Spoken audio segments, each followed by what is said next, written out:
ओम शांति। 14 अक्टूबर 2022। बाबा के महावाक्य।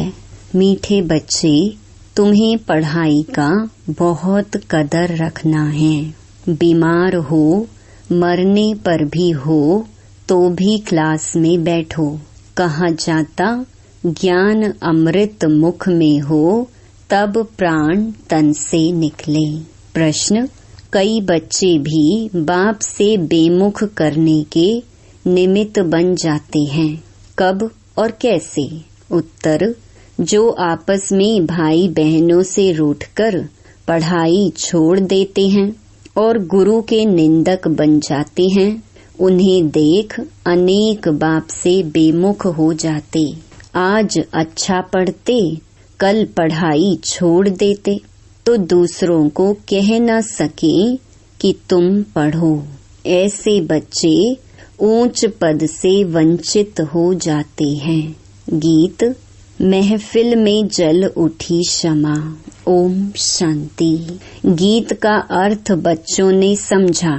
जिन्होंने यह गीत बनाया है वह उनका अर्थ नहीं जानते। देखो कितने वेद शास्त्र उपनिषद बनाए हैं, परंतु एक भी यथार्थ अर्थ को नहीं जानते। यथार्थ अर्थ न जानने के कारण waste of time, waste of money करते हैं। बाप समझाते हैं, तुमने बहुत बहुत मंदिर, वेद, उपनिषद आदि बनाए हैं, यज्ञ जप तप किए हैं, कितना पैसा खर्च किया है। यह बाप किसको समझाते हैं? जो जीते जी मरकर बाप के बनते हैं। तो तुम बाप के बने हो तो गोया जीते जी मरे हुए हो। तो अब बाप के साथ चलने की तैयारी करनी है। यह नहीं कि वहाँ तुम्हारी कोई बर्थडे या बरसी आदि मनाएंगे। यहाँ गांधी की कितने धूमधाम से मनाते हैं। ऐसे नहीं कि शिव बाबा ज्ञान देकर चला जाएगा तो फिर तुम सतयुग में उनकी जयंती मनाएंगे। नहीं, आधा कल्प जो भी शरीर छोड़ेंगे तो उनकी बरसी क्रियाक्रम नहीं करेंगे। गौ दान करना, पितरों को खिलाना आदि नहीं होगा, क्योंकि दान दिया जाता है कि दूसरे जन्म में मिले। सतयुग में तुम इस समय की प्रारब्ध खाते हो तो भक्ति की रस्म रिवाज और ज्ञान की रस्म रिवाज में अंतर है।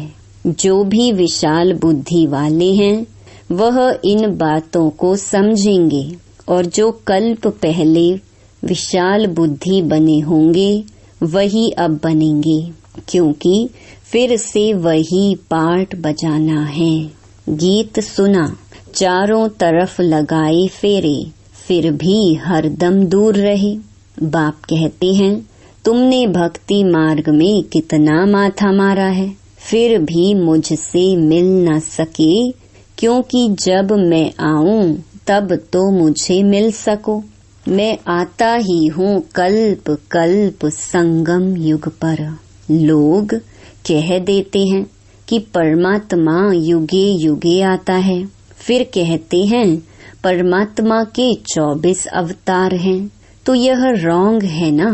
मुझे बुलाते हैं कि पतित पावन आओ, आकर पतितों को पावन बनाओ।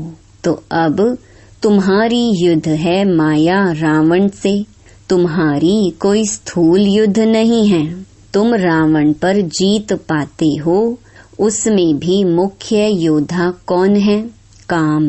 तो इस विकार पर जीत पानी है, अर्थात पवित्र बनना है। जब खुद पवित्र बनते हो तो बच्चों को भी पवित्र बनाना पड़े, ताकि वह भी विश्व के मालिक बन जाएं। अगर अभी तुम उन्हों को वर्षा देंगे तो क्या देंगे? ठिक्कर ठोबर देंगे। अच्छा देखो, अमेरिका है, वह क्या है? ठिक्कर ठोबर है। क्योंकि अब सब खत्म होना है। अब देखो मरेंगे कैसे। जैसे पहाड़ों पर जब बर्फ का तूफान आता है तो पंछी आदि सब खत्म हो जाते हैं, तो यह बॉम्ब्स के तूफान भी ऐसे हैं, एकदम मरते रहेंगे मच्छरों सदृश। तुम जानते हो कि हम देखेंगे कि कैसे सब मर रहे हैं। लड़ाई में देखो कितने मरते हैं। यहाँ मौत सबके सिर पर है। सतयुग में मौत का भी डर नहीं, क्योंकि वहाँ अकाले मृत्यु नहीं होता। तो बाप ऐसी दुनिया में ले जाते हैं, तो ऐसे बाप की श्रीमत पर चलना चाहिए। यह सुप्रीम टीचर भी है, तो बच्चों को पढ़ाई पर पूरा ध्यान देना चाहिए। बहुत हैं जिनको पढ़ाई का कदर नहीं है। समझो कोई सख्त बीमार है, मरने पर है, उसको भी क्लास में ले आना चाहिए। कहते हैं ज्ञान अमृत मुख में हो, गंगा का तट हो, तब प्राण तन से निकले। तो पढ़ाई का इतना कदर होना चाहिए। अगर लाचारी हालत में क्लास में नहीं ले जा सकते हो, तो उनको घर में भी शिव बाबा याद कराना चाहिए। परंतु पढ़ाई पर बच्चों का पूरा ध्यान नहीं है। बाबा कहते हैं रजिस्टर ले आओ, तो मुझे मालूम पड़ेगा कि कहाँ तक कौन पढ़ता है। और बाबा पूछते भी हैं, यह खुद पढ़ता औरों को पढ़ाता है, क्योंकि इसी धंधे में ही कमाई है। बाकी सब धंधों में है धूल। उन ब्राह्मणों के कच्छ में है कुरम, तुम्हारे पास है सच। तुम सचखंड की स्थापना कर रहे हो, तुम्हारे ऊपर बड़ी जवाबदारी है। इसलिए खबरदारी रखनी है, मेहनत है, पढ़ना और पढ़ाना है। ऐसे नहीं सिर्फ पढ़ना है। तुम प्रवृत्ति मार्ग वाले हो, 8 घंटा भल घर का काम करो। गवर्नमेंट भी कायदा निकालती है कि 8 घंटा काम करो। आगे तो जब स्टीमर बाहर से रात को आते थे, तो सारी रात भी दुकान खोलकर काम करते थे। तुमको भी घर के काम से फारिग हो, फिर इस सर्विस में लग जाना है। सर्विस करना गवर्नमेंट खुद सिखलाती है, खिलाती पिलाती है, तो उनकी सर्विस भी करते हैं। यहाँ भी तुमको बाप सिखलाते हैं, तो तुमको ऑन गॉडली सर्विस करनी है। सिर्फ ओनली सर्विस नहीं, ओनली हो गई सिर्फ अपनी बुद्धि की, खुद को पवित्र बनाना। परंतु हमको तो भारत को स्वर्ग बनाना है, तो तुम्हारे ऊपर बहुत जिम्मेवारी है। जैसे उस सेना पर जिम्मेवारी रहती है, चीफ कमांडर, कैप्टन आदि पर अधिक जवाबदारी रहती है। यहाँ भी ऐसे हैं। जो अच्छे अच्छे बच्चे सेंटर खोलते हैं, वह हो गए कमांडर, तो उन पर जवाबदारी है। तो यह हरेक को देखना है कि हम सर्विस के बजाय कहाँ डिस सर्विस तो नहीं करते हैं। बहुत बच्चे हैं जो भाई बहनों से रूठकर पढ़ाई छोड़ देते हैं। यह नहीं समझते कि पढ़ाई छोड़ने से गुरु के निंदक ठौर नहीं पा सकेंगे, अर्थात सतयुग में ऊंच पद नहीं मिलेगा। बाप यहाँ बच्चों का रजिस्टर मांगते हैं, उससे समझ जाते हैं। जैसे स्कूल में बाप टीचर रजिस्टर से समझ जाते हैं कि यह बच्चा कहाँ तक पढ़ता होगा।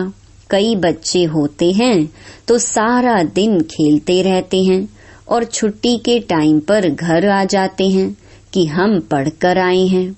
किन्हों के माँ बाप तो रजिस्टर भी नहीं देखते, तो उन्हों को मालूम भी नहीं पड़ता। किन्हों के माँ बाप ध्यान में रखते हैं तो बच्चा अच्छी तरह पढ़ जाए। यहाँ शिव बाबा अंतर्यामी हैं, साकार को रजिस्टर दिखाना पड़े। बच्चे कहते हैं बाबा ऐसे तूफान आते हैं। बाबा कह देते हैं कि यह तूफान तो आएंगे, यह सब तूफान पहले मेरे पास ही आते हैं, क्योंकि जब तक इनको अनुभव ना हो तो बच्चों को कैसे समझा सके। अच्छा, तुमको माया ने सारी रात हैरान किया, नींद भी नहीं करने दी, टाइम भी वेस्ट किया। यह भी उनका फर्ज है, टकराएगी जरूर। बाकी तुम्हारा काम है बाप को इतना ही याद कर माया को भगाना। कई बच्चे हैं जो थोड़ी भी माया आती है तो चले जाते हैं। जैसे वैद्य लोग कह देते हैं यह दवाई लेने से बीमारी उथलेगी, परंतु कई लोग ऐसे होते हैं जो जरा सी बीमारी ने उथल खाई तो उस वैद्य को छोड़ दूसरे के पास चले जाते हैं। यहाँ भी ऐसे हैं, ज्ञान को छोड़ साधु संतों के पास चले जाते हैं। फिर कहते हैं कि सब तो कहते हैं गृहस्थ व्यवहार में रहो, शादी करो। आप कहते हो शादी करके पवित्र रहो, यह फिर कौन सी मुसीबत है?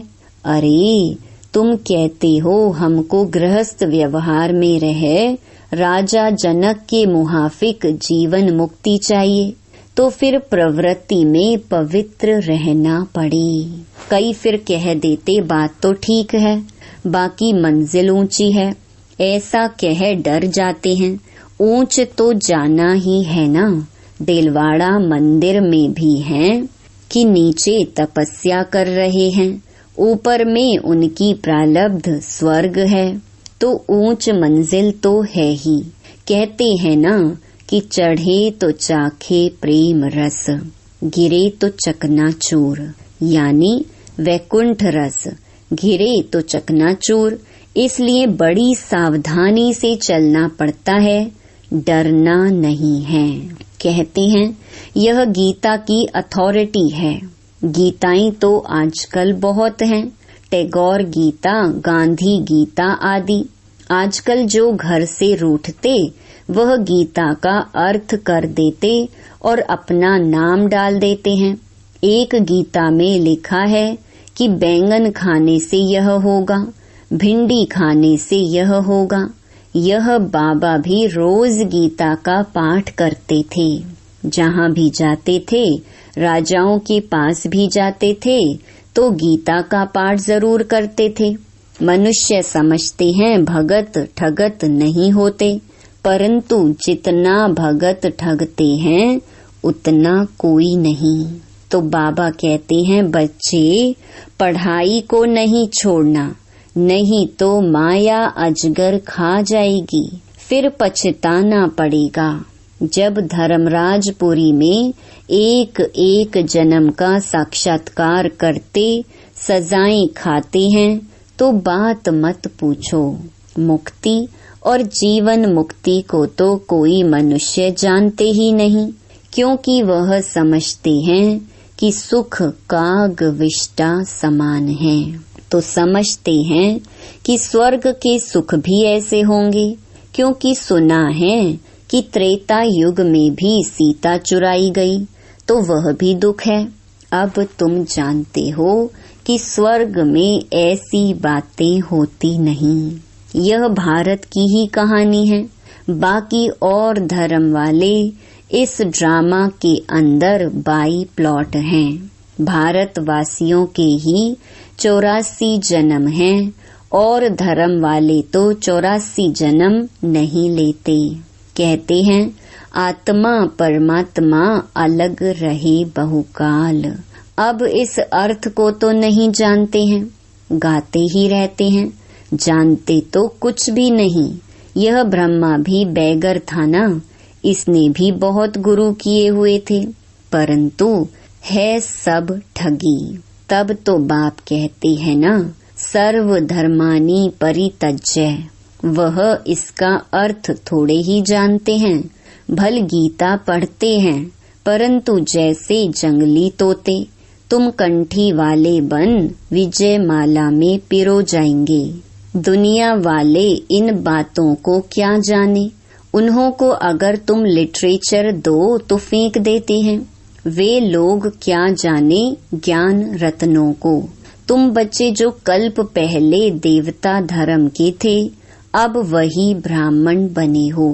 जो अब देवता बनेंगे वही कल्प कल्प नंबरवार पुरुषार्थ अनुसार देवता बनेंगे, और तो देवता बन न सके। यह सैपलिंग लग रहा है ना, वह गवर्नमेंट तो कांटों का सैपलिंग लगाती है। यहाँ पांडव गवर्नमेंट देवता धर्म की सैपलिंग लगाते हैं। कितना फर्क है। जब देवता धर्म का सैपलिंग पूरा होगा तब ही इस पुरानी दुनिया का विनाश होगा। तो विनाश के आसार तुम देख ही रहे हो कि कैसे यवनों और कौरवों की लड़ाई लगनी है। ड्रामा अनुसार नथिंग न्यू, कोई नई बात नहीं है। नहीं तो क्यों कहा कि रक्त की नदियां बहेंगी। कोई हिंदू थोड़े ही आपस में लड़ेंगे। यह वार ही है यवनों और कौरवों की, और हम भी इस युद्ध पर हैं। We are at war. जैसे वहाँ भी कमांडर देखते रहते हैं ना कि लड़ाई ठीक तरह चल रही है वा नहीं, कोई ट्रेटर तो नहीं है। ट्रेटर के लिए बड़ी भारी सजा होती है। तो यहाँ भी ऐसे हैं। अगर कोई बाप का बनकर ट्रेटर बन जाते हैं तो धर्मराजपुरी में बहुत भारी सजा मिलती है। बच्चों ने साक्षात्कार भी किया है। जब काशी कलवट खाते हैं, बलि चढ़ते हैं, तो उस समय अनेक जन्म के पापों की सजा भोगते हैं। फिर दूसरे जन्म में नए सिर से कर्म शुरू करते हैं।